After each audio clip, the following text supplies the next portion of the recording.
Oke, bismillahirrahmanirrahim. Assalamualaikum warahmatullahi wabarakatuh. Waalaikumsalam warahmatullahi wabarakatuh. Oke, pada pagi hari ini, selamat pagi semuanya, narasumber dan penonton semuanya. Pada pagi hari ini kita akan berbincang-bincang, berdialog tentang sebuah penelitian yang akan diteliti oleh seorang mahasiswi.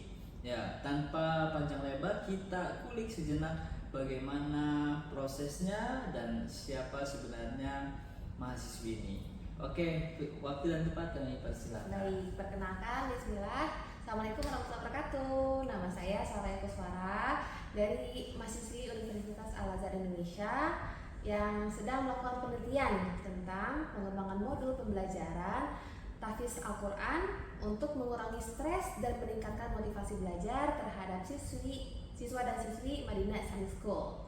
Oke, untuk pertanyaan yang pertama, kita simak-simak apa sih sebetulnya, berikan tentang cerita singkat kenapa Bu Soraya ini mengambil penelitian ini.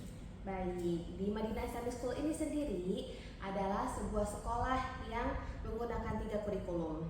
Pertama, kurikulum Dignas, kurikulum Cambridge, dan kurikulum Al-Azhar, yang dimana Al-Azharnya itu sendiri tahfiz menjadi program unggulan. Tahfiz itu pelajaran setiap hari, dan setiap hari anak-anak diminta untuk menghafal Al-Quran, menyetorkan hafalannya dengan selama di SMP mempunyai target 3 juz yang nantinya di akhir akan ada ujian akhir imtihan muadalah yang akan mendatangkan syekh langsung dari Mesir untuk mengetes hafalan anak-anak.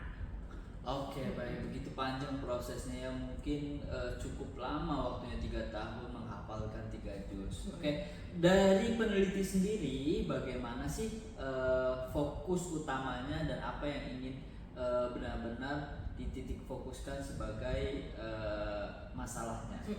Masalahnya adalah fenomena di sekolah ini dengan sekolah 3 kurikulum, anak-anak belajar dari pagi jam 7 sampai jam 4 sore, kemudian dengan 14 mata pelajaran, Cambridge juga, tahfiz juga, kegiatannya juga sangat full, belum lagi ada ekskul dan les dan lain sebagainya. Anak-anak dengan berbagai macam kegiatan, juga tuntutan belajarnya, tentunya anak-anak juga ada stres tersendiri. Tambah lagi kan tahfiz itu pelajaran setiap hari pada pelajaran Al-Quran, tapi tidak semua anak itu menghafal dari hati atau mungkin masih dengan hanya sekedar tuntutan belajar saja. Makanya dari itu munculnya stres, atau mungkin banyak juga yang kesulitan belajar, kesulitan menghafal Al-Quran, membacanya juga mungkin kesulitan, sehingga tahfiz itu menjadi stresor tersendiri buat anak-anak. Itu seperti itu. Oke, baik.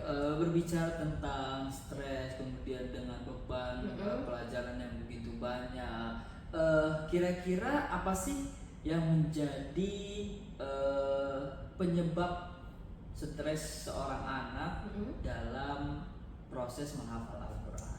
Oke, yang menjadi penyebab stres bisa jadi pertama karena anak-anak itu merasa tertekan dengan target hafalan yang banyak, itu satu. Yang kedua, ada kesulitan belajar, kesulitan bagaimana cara baca yang baik, membaca Al-Quran sesuai dengan tajwid yang benar, kesulitan menghafal, ketemu ayat yang susah, itu kan juga menjadi stres tersendiri. Terus bisa jadi stres juga karena ketika udah menghafal, kemudian ketika mau setoran tiba-tiba grogi atau lupa, itu juga stres. Dan terakhir, stres yang menjadi paling besar adalah ketika menghadapi ujian, karena biasanya anak-anak tuh mudah menghafal, mudah juga lupa. Jadi ketika ujian itu untuk mengumpulkan semua hafalannya lagi butuh usaha yang lebih. Kemudian ketika tidak ada strategi pembelajaran, ketika tidak ada metode pengajaran yang baik, anak-anak itu akan kebingungan dan akan stres. Begitupun fenomena yang terjadi belakangan ini, seperti itu. Oke, baik. Ternyata berat juga dalam penghafalan Al-Quran ya. Sepertinya memang butuh kesabaran, butuh fokus dan ketenangan dalam pikiran tentunya dalam menjalani proses ini, sehingga mampu mengurangi rasa stres Anda ya. Oke, baik. Selanjutnya bagaimana sih seorang peneliti menganalisis kebutuhan dari penelitian ini?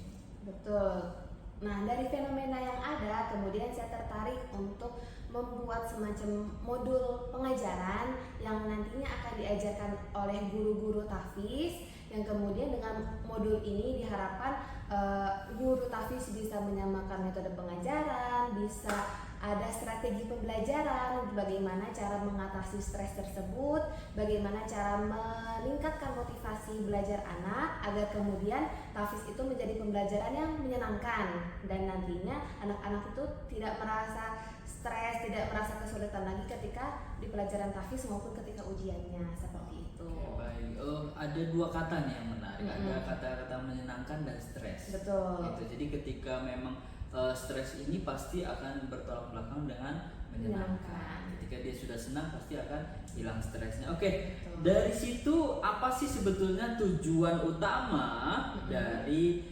pengembangan modul pembelajaran tahfiz ini dari seorang peneliti, gimana itu? Ya, tujuan utamanya agar adanya modul pembelajaran khusus untuk digunakan guru-guru tahfiz agar kemudian masalah yang ada di Madinah Science School, masalah stres anak dan kurangnya motivasi belajar itu bisa teratasi dengan adanya modul tersebut, dengan adanya metode pengajaran dan strategi pembelajaran yang nantinya akan diterapkan di Madinah Science School tersebut.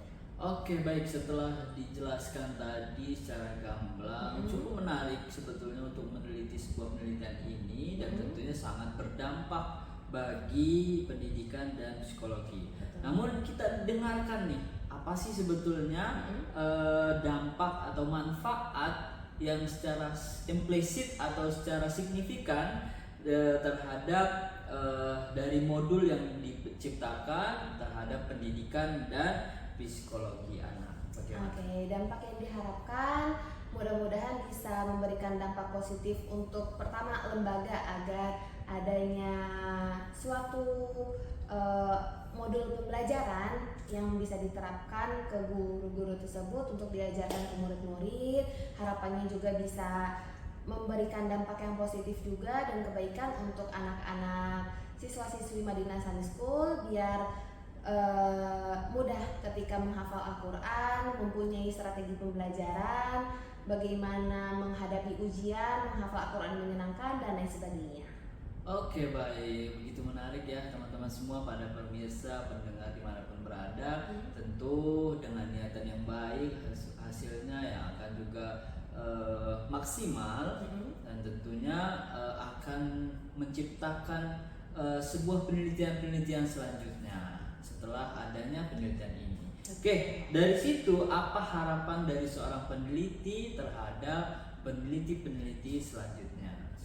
Harapan sebagai seorang peneliti tentunya dengan maraknya sekolah tahfiz yang ada, biasanya anak itu hanya diminta untuk hanya menghafal tanpa anak tersebut itu tahu maksud menghafal Al-Quran itu apa, fadilahnya tersebut apa, kegunaan dan manfaat kebaikannya tersebut seperti apa. Karena biasanya itu hanya menghafal, ketika udah lulus udah lupa, nggak mengamalkan Al-Quran, tidak membaca Al-Quran, melupakan hafalan tersebut, kan tentunya menjadi faktor yang miris gitu. Bukan hanya tentang menghafal tapi tersebut untuk menjaga Al-Quran, karena Al-Quran itu adalah pedoman seumur hidup kita. Maka dari itu mudah-mudahan untuk sekolah tahfiz dan semua lembaga tahfiz yang ada bisa